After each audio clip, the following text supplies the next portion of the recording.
Las culturas mesoamericanas han recorrido una odisea de cambios.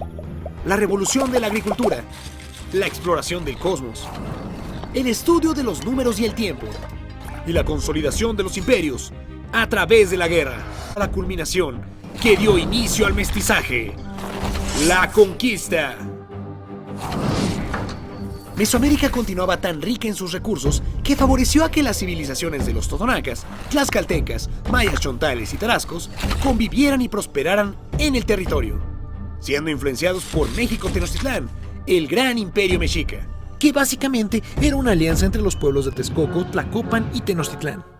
El imperio azteca era guerrero y tenía bajo su dominio más de 300 pueblos que pagaban tributo al Tlatoani, jefe supremo, militar y religioso del imperio. Muchos de estos pueblos no estaban de acuerdo con pagar este tributo. Moctezuma Xocoyotzin fue uno de los tlatoanis mexicas. Se cuenta que antes de la llegada de los españoles, Moctezuma tuvo 8 presagios que anunciaban el final del imperio azteca y el sufrimiento de su pueblo. La llegada de Hernán Cortés. Antes de la llegada de Hernán Cortés a Tenochtitlán, hubo 2 expediciones bajo el mando de Diego Velázquez. Velázquez, además, era gobernador de Cuba, pues la isla había sido ocupada por los españoles desde mucho antes. Velázquez designaría a Cortés como encargado de la tercera expedición, pidiéndole que reuniera navíos, caballos, cañones e infantería para esta empresa. Pero cuando Cortés estaba a punto de partir, Velázquez se arrepintió de enviarlo y le prohibió zarpar. A pesar de la prohibición, Cortés decidió irse de la isla en busca de nuevas tierras. Comenzaba el año 13 Conejo, cuando la expedición de Cortés llegó al actual estado de Tabasco, en ese entonces habitado por mayas chontales, quienes intentaron persuadir a los españoles para que abandonaran sus tierras entregándoles oro. Durante su estancia en Tabasco, Fray Bartolomé de Olmedo celebró la primera misa cristiana en el territorio, bendiciendo la misión de los españoles. Terminada la ceremonia, se inició una batalla entre indígenas y españoles. ¡Ataquen! Los mayas chontales fueron derrotados.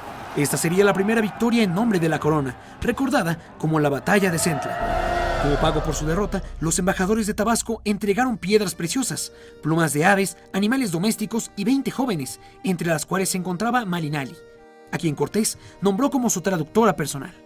Tras su primera victoria, Cortés viajó a San Juan de Ulúa en Veracruz. Para ese momento, Moctezuma ya había escuchado sobre las acciones de Cortés, por lo que mandó ofrendas y tributos para convencerlo de partir. Pero Cortés rechazó los tributos y continuó su camino hacia Tenochtitlán. En el trayecto se aliaron con los totonacas, quienes, hartos de los tributos que pagaban a los aztecas, aceptaron unirse a los españoles inmediatamente.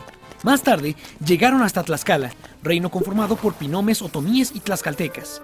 Los españoles propusieron una alianza, pero Xicoténcatl, quien era el líder de los tlaxcaltecas, se opuso firmemente, ya que a diferencia de los líderes pinomes y otomíes, dudaba que los españoles fueran semidioses.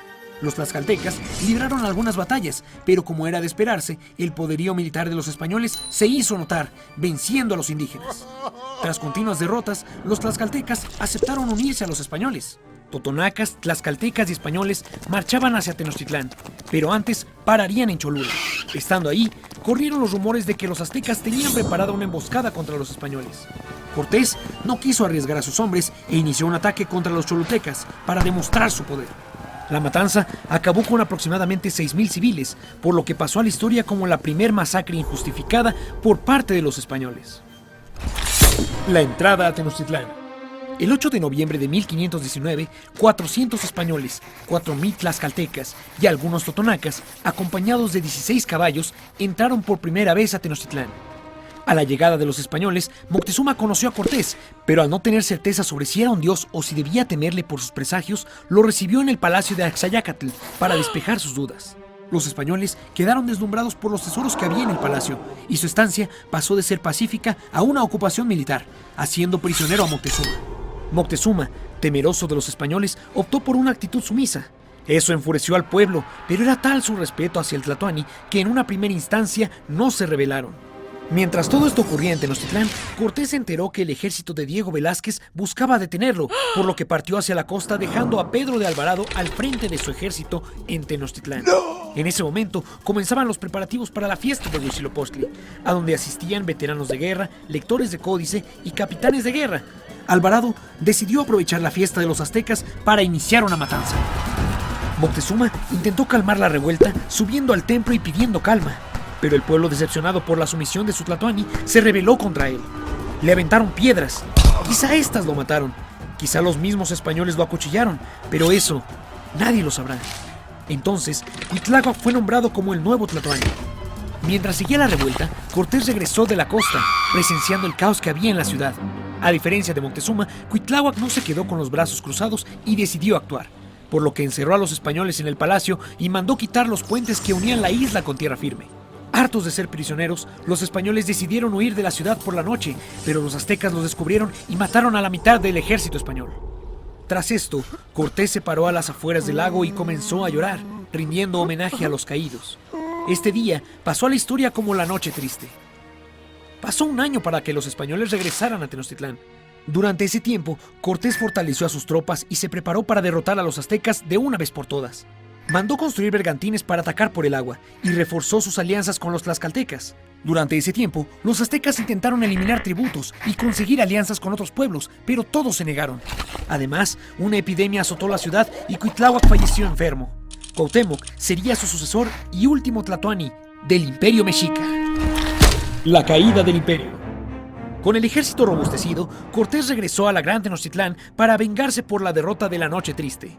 Los españoles establecieron su base militar en Texcoco, desde donde enviaban ataques continuos a los aztecas. Poco a poco, rodearon por completo la ciudad.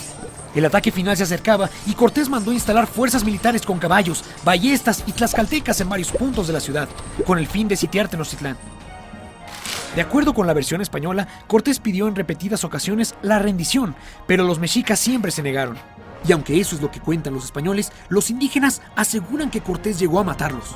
Después de 93 días de sitio, donde diariamente se libraban sangrientas batallas y combates, se fue debilitando el imperio azteca. Se agotaron los alimentos y los aztecas dormían entre los muertos, aterrorizados entre calles llenas de sangre. Fue hasta el 13 de agosto de 1521 que Cuauhtémoc decidió salir de la ciudad y el imperio azteca cayó en manos de los conquistadores. Cortés capturó a Cuauhtémoc y decidió torturarlo para que le revelara el escondite del tesoro de Moctezuma. Además, aprovechó la autoridad del Tlatoani para poder gobernar a los vencidos. A partir de entonces, los pueblos indígenas responderían a la corona española e iniciaría el proceso de evangelización. Con el paso de los años, los españoles fueron conquistando los pueblos restantes a lo largo de todo el territorio. Se estableció México como la capital de la Nueva España, constituyéndolo como el primer virreinato de las Indias. A partir de ese momento, inició el virreinato, periodo donde los españoles reorganizaron el territorio, sometieron a los indígenas e impusieron sus creencias, tradiciones y su sistema económico. Pero, ¿qué ocurrió con Cortés? ¿Quién gobernó la Nueva España? ¿Qué pasó con los indígenas y sus construcciones prehispánicas?